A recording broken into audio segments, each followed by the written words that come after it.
From around the early 1500s, it is estimated that 50 million people were taken from Africa to a completely foreign and unfamiliar new country with the intent to be forced into slavery. Only about a third survived and were actually able to work as slaves, with the rest perishing along the intensely difficult journey.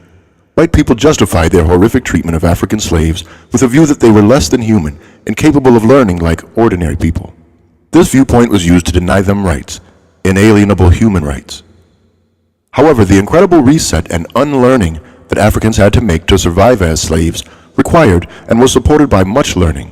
Learning came in a more informal form, with enslaved Africans learning a new culture, language, and a myriad structures now a part of their daily lives. They also engaged in significant teaching, with skills passed down generations, promoting survival. However, when asked if ever taught reading or writing by their slave owners, one former slave, Charlie Aaron's response was, "No, madam, only to work." This was common because to slave owners, of course, enslaved Africans were not thought able to learn, even though learning was something they did every single day.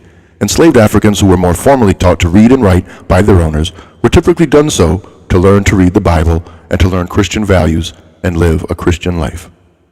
Literate African Americans would also teach each other whenever possible. However, this activity was illegal and feared by slave owners.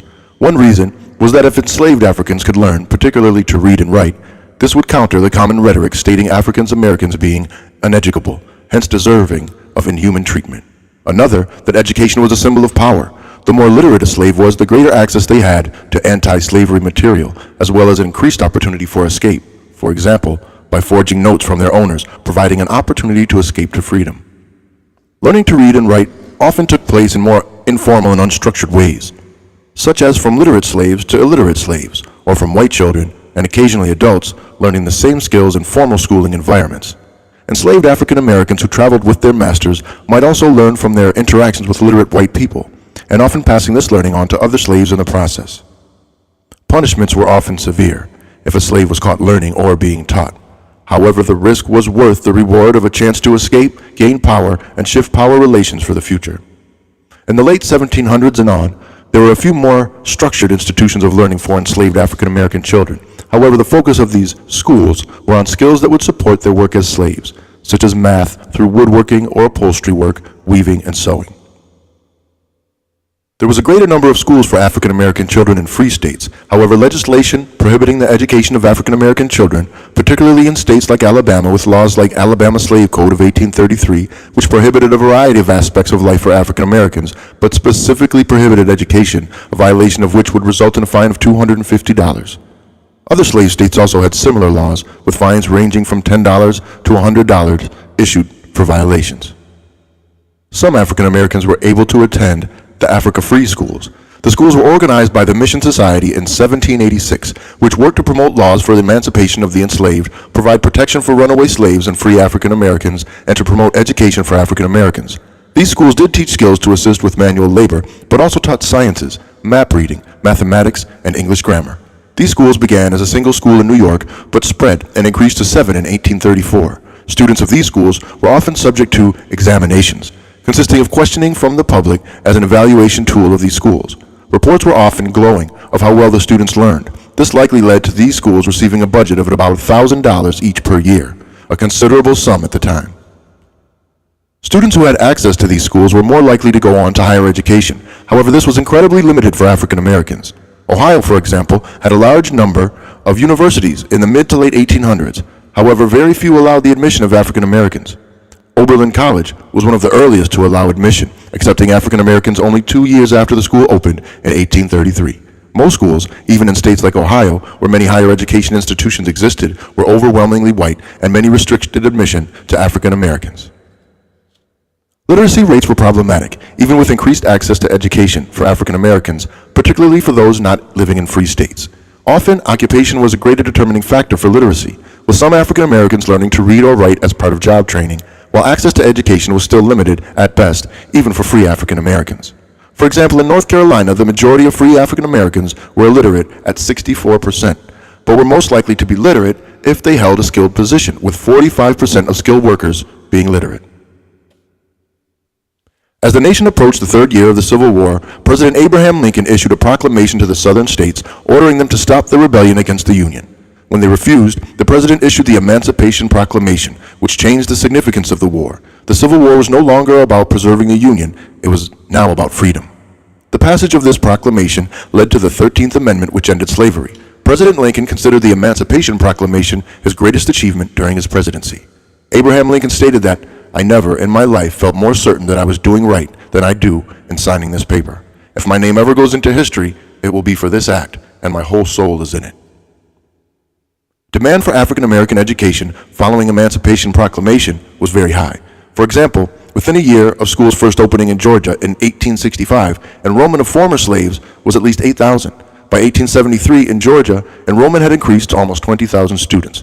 To support this growing need for educational institutions during the Reconstruction of the South, the federal government provided support to schools through organizations like the Freedmen's Bureau in 1865, which did not hire teachers or operate schools directly, but instead provided federal aid. The Bureau provided buildings for schoolrooms, bought books, provided transportation, and offered military protection from those who would violently oppose African American education. Where the Freedmen's Bureau could not provide, former slaves took up the mantle to educate newly emancipated people. Literate former slaves, men and women, opened up self-sustaining schoolhouses. They raised funds to purchase schoolhouses, supplies, and tuition fees in a place where federal aid was scarce.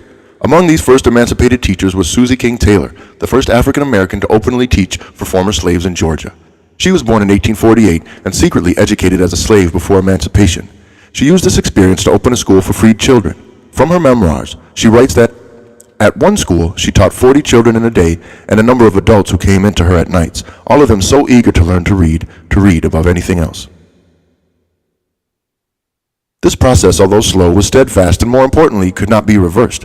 Many white Southerners by the late 1800s saw this rising literacy rate among former slaves as a threat, but knew that an attempt to reverse the education of African Americans would result in great resistance. They disliked the idea of universal education for both races, but knew that in opposition to the education of former slaves would be politically unwise. This began the motivation to control and restrict the education of African Americans in the South, particularly adapting it to adhere to the Southern social structure and racial biases of the region. A curriculum developed in Hampton, Virginia offered instruction that adapted education for former slaves to better serve the interests of the dominant social white class Southerners. Thus, the Southern movement to destroy African American education subsided and transformed into a movement to redirect its purpose. This was made possible by the 1896 Supreme Court ruling Plessy v. Ferguson, which ruled that separate but equal institutions were constitutional. Thus, segregated school systems in the Southern states continued unimpeded, while white Southerners directed the education system to fit their racial biases. When discussions turn to school integration, the South immediately comes to mind. We remember African American students walking to class escorted by armed military members protecting them against rioters. The most infamous of these altercations was known as Little Rock 9. These are images most of us see and remember. Interviewing 3 people from different states, it was interesting to hear their accounts. For 2 of the individuals, Ms. Ockman and Mr. McDuffie, their accounts of the first year at school after integration was surprisingly similar. They both remember these types of headlines on the front page of newspapers, but they both stated that these types of events mainly occurred in large cities. Schools in smaller suburban and rural areas, which is the type of school that they both attended, had a much different atmosphere. Both Ms. Ockman and Mr. McDuffie recalled that there were no riots, no armed National Guardsmen, no big problems of any kind. The only students who were not happy about the school integration were the African American football players and cheerleaders because the school they were leaving had a winning team and now they potentially wouldn't. Mr. Mims, on the other hand, had a much closer view of the newspaper headlines than any 11-year-old boy should. Attending school in Memphis, Tennessee, he was in the heart of racial tension. Memphis schools, he recalled, participated in busing. This was when African American students were put onto buses and taken to various all-white schools in order to integrate them.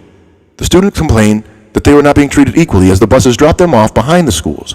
Mr. Mims remembers vividly the riots that occurred when the white students conducted a walkout, protesting the African American students attending the school. The schools were closed for about 3 weeks due to the looting and the rioting in the city, while the police tried to restore law and order. Mr. Mims remembers thinking during this time that he didn't understand why people would destroy their own community, as this would only hurt people they were fighting for. Today, Mr. Mims believes that their efforts called for the national attention and highlighted the atrocities being permitted against African Americans. Zero-tolerance policies are intended to make the school environment safer and for discipline procedures to be fair among students. During the 1980s and mid-1990s, zero-tolerance policies became popular, and with most school districts adopting this policy. Some school districts adopted and created this policy to address suspension or expulsion for fighting, deviant behavior, and truancy. Zero-tolerance policies were intended to send the message of disruptive behavior being unacceptable in school.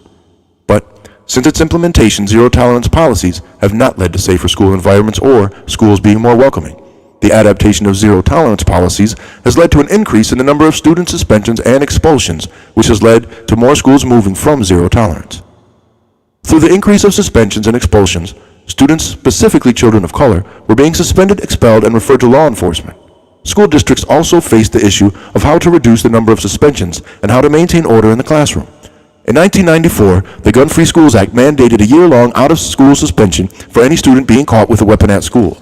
This has come under criticism because a word such as weapon has been misinterpreted by school staff.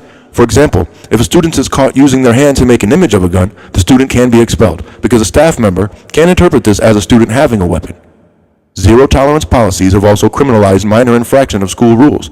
Cops being present in the schools have led to students being criminalized for behavior that should be handled inside the school, and students who broke certain rules face mandatory penalties such as suspensions and referrals to law enforcement. Students have been suspended for talking back to teachers, skipping class, being disobedient or disruptive. Suspension can also contribute to a student later being in trouble with the law. Students who are suspended at a higher rate are more likely to get suspended again, drop out, or even get arrested. Many believe that the strict policy would result in a fair discipline, but it has led to the racial gap widening. In 2014, the Federal Department of Education and Justice issued a letter to the state education commissioners warning that districts continuing to have a pattern of disproportionate discipline risk a federal civil rights action. School districts appear to now be abandoning zero tolerance and its language, and they are now introducing restorative justice.